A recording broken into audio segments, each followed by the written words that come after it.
I stress tested Claude on my brand voice, and here's where it breaks. Everyone tells you you can make Claude sound exactly like your brand. I put that to the test on a real corporate voice, with brand guidelines, legal, the whole review chain, and I tried to break it. It held for about 4 paragraphs, then all hell broke loose. And it broke in the one place that cost you a deal, not a comment. So here's exactly where it cracks, why, and how I catch it before it even ever ships. And the fix for the worst one is dead simple. Almost nobody does it. I'll cover this one at the end. Okay, I've got 20 years running marketing inside Fortune 500 teams, and brand voice was never a vanity thing. It's the difference between an email a VP reads and they one day archive in half a second. And here's the trap with AI and voice. It doesn't fail loudly. It doesn't hand you garbage you'll obviously throw out. It hands you something that looks fine, clean, professional, and on topic, but is subtly off.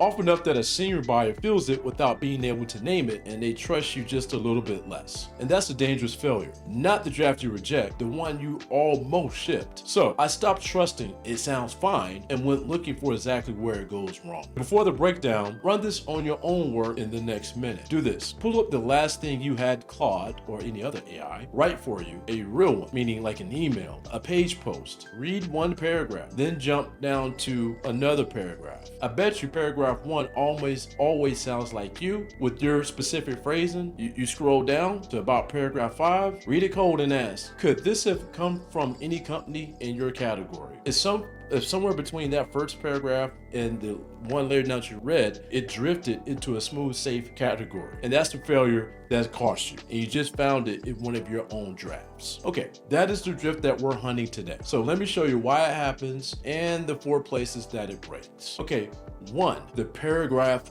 5 drift. This is the money one. Early in the piece, Claude is still anchored to whatever voice you gave it. The longer it has to write, the more it drifts back toward its own center of gravity. And trust me, its center of gravity is the blandest, most average version of business writing on the internet because that's actually what it was trained on. So you get a strong open and a generic close. Here's the cruel part. You read it top to bottom. The opening set your expectation that it sounded like you, and you start reading it critically right when things start to go wrong. And that drift hides behind your own very first impression. And here's why this matters to you. Call to action, the part that actually has to land, this is usually the place where it's most drifted, the most generic and bland part of the entire piece. This machine sounds most like you exactly where it matters least, and least like you where it matters the most. 2, adjectives do not work. It needs examples, not instructions. And here's what everyone does. Write this in a confident, conversational, professional tone. I guess that's better than other people that write make this sound good. So it does nothing useful because those words mean something different in every single company on the face of the planet Earth. Confident to a law firm and confident to a sneaker company are opposite sentences. Claude can't infer your specific version from an adjective. It pattern matches to the average meaning of the word, which is blah. Here's the cost. You think you briefed it with your voice and you briefed a stereotype of your voice instead. Again, garbage in, generic garbage out. And you can't figure out why it won't sound like you no matter how many adjectives you stack on your prompt. All right, this is 3. It forgets. You fix it, next time it's gone. You catch the drift and you correct it. No, we didn't say leverage. We don't open with a question. And in that session, that sounds great. Now open up a new session with a blank slate. It doesn't carry that correction forward. So you end up reteaching your own voice every single time, which for most people, they quietly give up on within a few weeks and just start accepting those off voice drafts. And here's the cost. Without a system, your brand voice and AI is only ever as good as your patience that day. And that can't scale, and it definitely doesn't survive a busy work week. 4, the AI tells. It writes like AI in ways your buyer clocks. Even when the content is right, there's something that gives it away. The sentences are all the same length,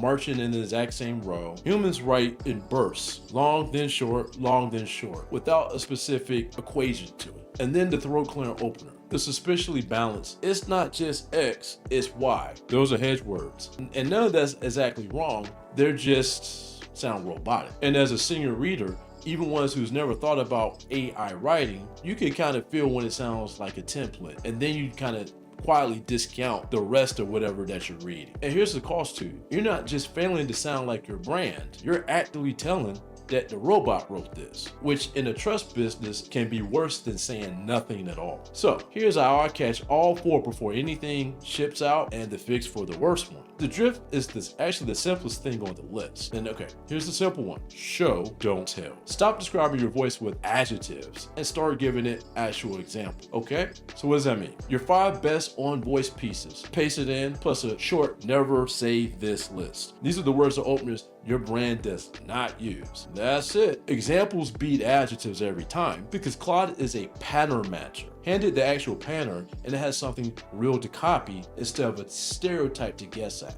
On voice and off voice pairs. We sound like this, not like this, are the single highest leverage thing you can give it. And almost nobody does it because adjectives are faster to type in that little chat window. This 5 minutes, man, it's the whole difference. Then for the drift, don't let it write a lot of copy in one breath. Have it do it outline first, then have it write section by section so it re-anchors your voice at the top of every section instead of sliding towards average over thousands of words. Oh, and for those AI tells, do a humanizer pass. That's one final read where it scores its own draft for that robotic machine texture, for those uniform sentences, that hedge opener, and it automatically rewrites them, in one additional pass near the end of your process. And the one thing that ties it together, brand voice isn't a prompt, it's your infrastructure.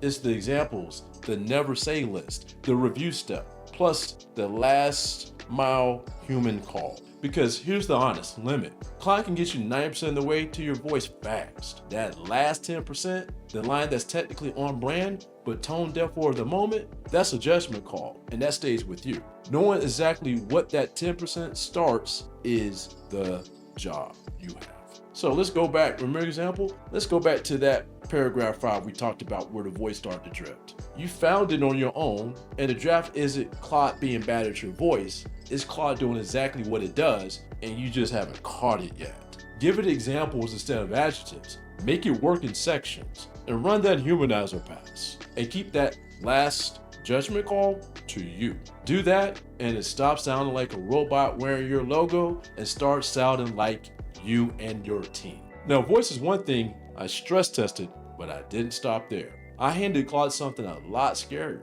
my actual reporting for a full month, and let that run. What it got right kind of surprised me, and where it broke would have cost me the room had I deployed it. And that's the next one. We'll see you there.